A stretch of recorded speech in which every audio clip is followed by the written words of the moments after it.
everybody, my name is Nate and I'm so happy that you have joined us once again for Journey Kids Online. I cannot wait to continue to bring you these each and every week. Before we get started, I actually want to play a little game. Your parents might be quite good at it. It may take you a few minutes to understand it, but it is going to be awesome. So let's jump into game time. All right, it's game time and I cannot wait for you to play. We're gonna put two items up on the screen and you need to decide which one costs more. Now, if you think it's the one on this side of your screen, I want you to go to that side of the room.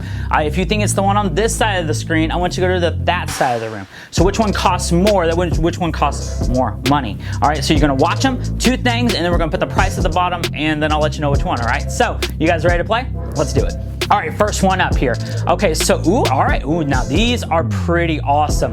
Which one do you think? I mean, that's a whole family pool, but that's a really big trampoline. All right, if you said trampoline, you're right. It costs a lot more. Good job, guys. All right, here comes round number two. This may be a little more interesting, so let's do it, okay? All right, round two. Ooh, oh, wow, okay.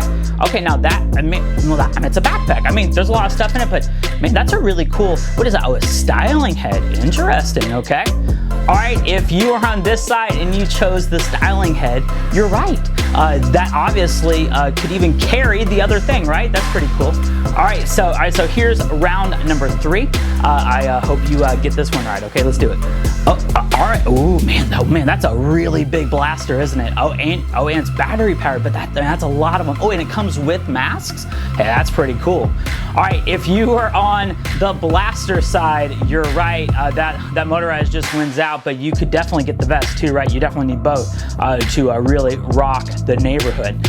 All right, I want to remind you that, in fact, more rounds of this before our last round are online right now today on our YouTube and our Facebook pages. So just visit the link below and even share it with a friend. See if you can get them all today. All right, so let's hop into the last round.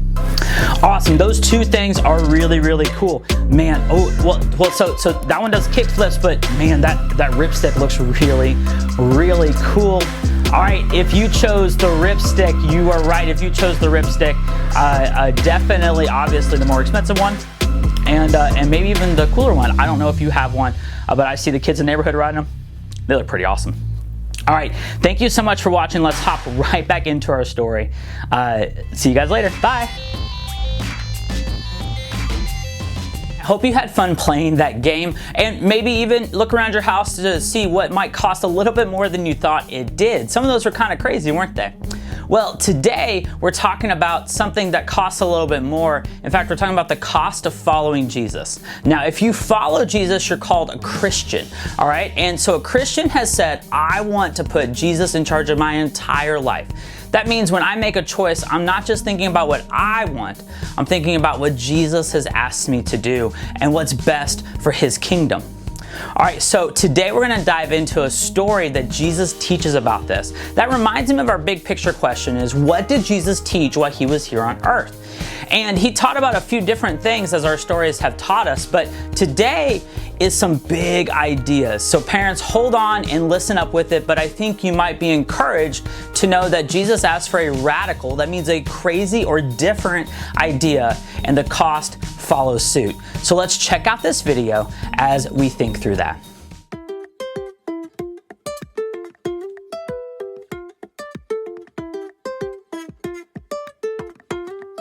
Large crowds traveled with Jesus.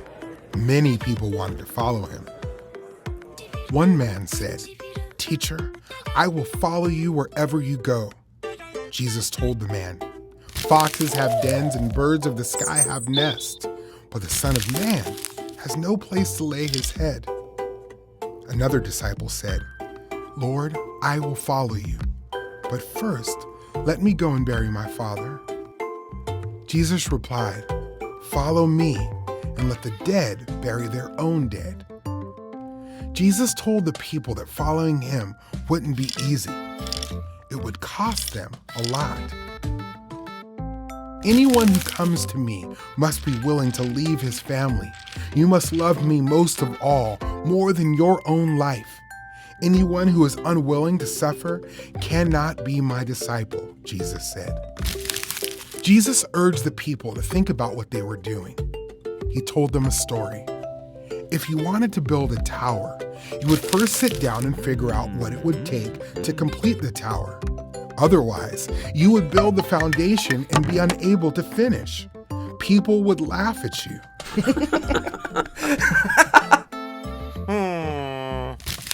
Then he told them another story. If you were a king, you wouldn't go to war against another king without considering whether your army would be great enough to win the war.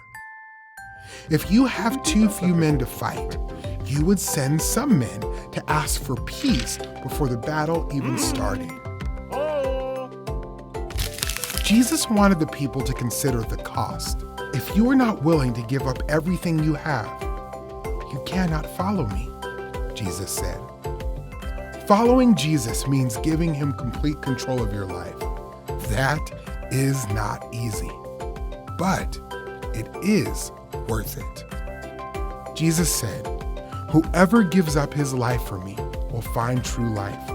What good is it to have everything you want in the world if you give up life with God forever? Jesus taught that following him is not easy. It requires commitment and sacrifice. When we trust in Jesus, we give him complete control over our lives. True life is found in Jesus, who gave up his life to rescue us from sin and death. He is worth it. All right, so I don't know if you were a little confused by that story, but let me go ahead and sum up one thing, is our big picture question. What did Jesus teach about while he was here on earth? And the answer is Jesus taught about God and his kingdom, and he taught that all scripture, that means the Bible, points to Jesus, about him. All right, so those two things, you may have been confused by some of those things, but really what Jesus is talking about is the choice. The choice to follow him has a cost. And well, actually, I think this is an easier way to understand it, that choices do have consequences, and that I want to show you in a cool experiment where I'm actually going to need a friend. So you know what, let's just hop into it and you can check it out.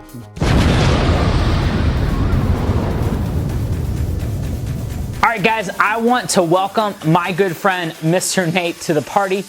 We're going to be playing a game. You may know it as Jenga, but it is just a tower stack, and we're going to see who wins. Now, Mr. Nate, this game is actually pretty simple, but we have to remove one piece without knocking over the whole tower and then place it on top until one of us makes a poor choice and the whole thing falls down. Are you ready to play? Absolutely.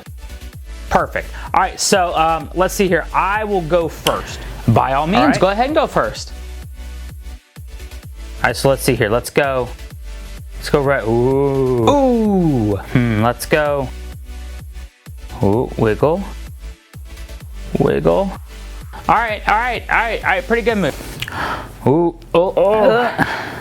This is way harder than it looks. I may win the first round here.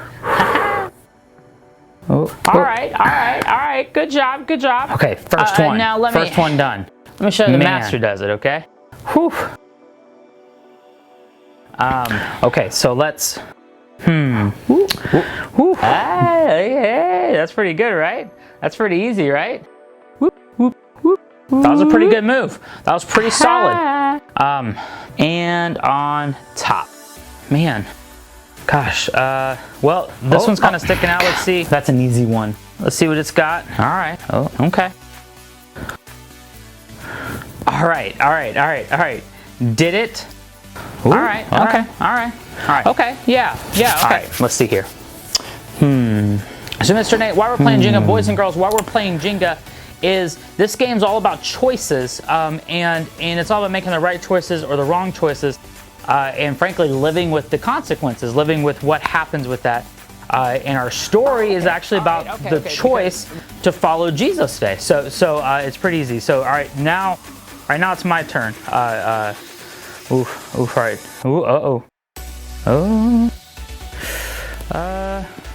Okay.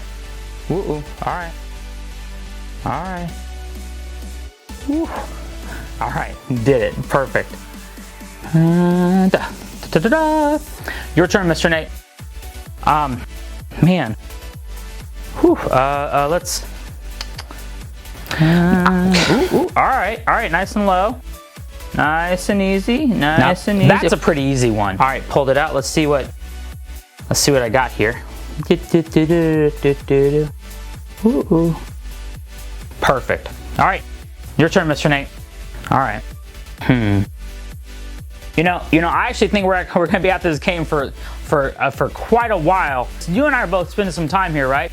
Thinking about what choices we're gonna make, which one we're gonna do, but frankly, it comes down to more when we make the wrong choice, how does that play out? And if we're not thinking, if I try to close my eyes and play this game, well that would turn out completely different as it probably would if you did as well.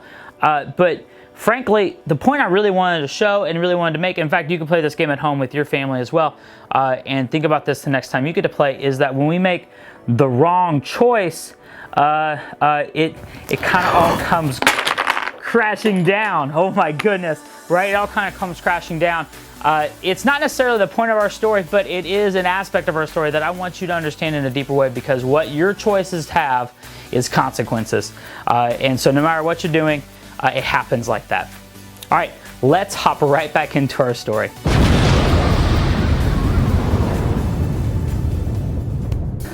Now that was pretty silly. I really do thank the other Nate for helping me out in that, and I hope you understand what we were talking about, where choices have consequences. But unlike that game, following Jesus hasn't a negative consequence, and we're not just always marching towards who's going to fail, but we're saying, how is God going to win, and are we going to be a part of that? Do we get to see that happening?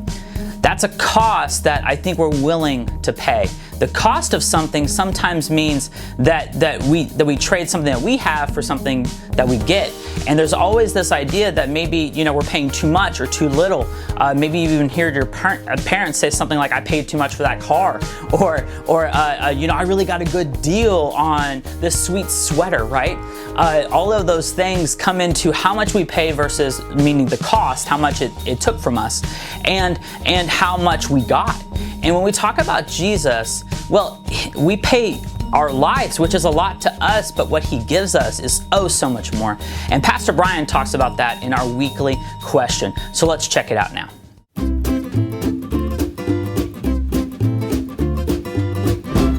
Hey there, I'm Pastor Brian, and it's time for Questions from Kids. Serenity from Hebron, Kentucky asks, sometimes being a Christian seems hard. Is it worth it? Yes, Serenity, let me just affirm your question first of all, the first part. You're right. There are times where being a Christian is difficult. We all experience this, and the longer that we follow Christ, probably the more we've experienced it. And the reason is this: Jesus told us that would happen. The Bible speaks a lot more about the difficulties that we will experience for following Christ than benefits that we will gain. And so we have to understand, when we think about following Christ, we're going to experience more difficulty, more adversity than we will good, positive things. At least that's how it feels. And so here's the reason why. We live in a world that is opposed to Christ. The world is against Christ. And if we are for Christ, if we take a stand for him and we let people know that and we're living for him, we're living in a way that the world does not like, and it will oppose us as well. This is what Jesus told us.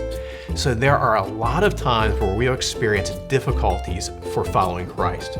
So that's the first part of your question I just wanted to acknowledge. Now, the second part, the real question you had was this: is it worth it? And the answer, of course, is yes. It is worth it. It is always, always worth it. And here's why. Keep the bigger picture in mind. The adversity that we experience is temporary. It may feel like it lasts a long time, but it really doesn't. There will be an end to it. And it will be difficult, but here's the reality. You compare that and contrast that with what awaits us for eternity, being in heaven with Christ forever, where it is all just good and all the sin is gone, all this difficulty is gone, and we will have that situation forever. That makes it all worth it. And that's what Paul talked about. He said, man, I might experience momentary affliction, but I gladly experience that because I know what awaits me, eternity in heaven with God. Here's the other thing that helps me as well to remember, is that Jesus experienced affliction. You read through the Gospels and you see time after time where Jesus is made fun of, he's mocked, people give him a hard time quite a bit, and actually, as we know, he was arrested and crucified.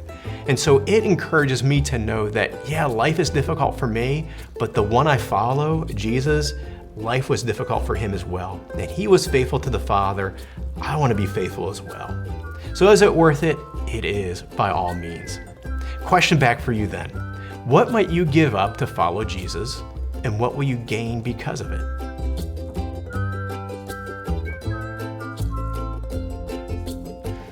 I hope that you see the cost of following Jesus as something that is though important to us, so much smaller than the reward we get. Just as Pastor Brian talked to us about how we get so many things after this life.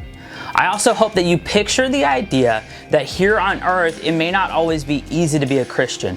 I know many of you pull for one or two schools, Alabama or Auburn, and maybe even have an opinion about the other group. If you could imagine going to the opposite, that means if you're an Alabama fan going to an Auburn game and expecting everyone to cheer when Alabama scores, or being an Auburn fan and going to an Alabama game and expecting all the Alabama fans to cheer when Auburn kicks a field goal. Just don't be amazed, because that's kind of the world we're talking about. A Christian is not of this world, so let's not be amazed when the world doesn't like us. Let's not be amazed when the world doesn't see us for how special we are. In fact, God has made us special. In fact, God has made everyone special. Now, not everyone's a Christian, but that doesn't mean everyone can't be a Christian. To follow God has a cost, but the reward is so much higher. If you've never become a Christian, I actually want you to click the link in below, and I want you to listen to what we call the gospel, or the good news. And I want you to respond. I want you to know that Jesus is actually asking for you to follow him. Jesus wants all people. He wants every person. He's made every person special and every person unique and amazing. I hope that you see that God wants you, that God cheers for you. And the cost of you following him is very small, because he's the best. Boys and girls, I cannot wait to see you again very soon. And I hope you have a great Sunday. Talk to you later. Bye.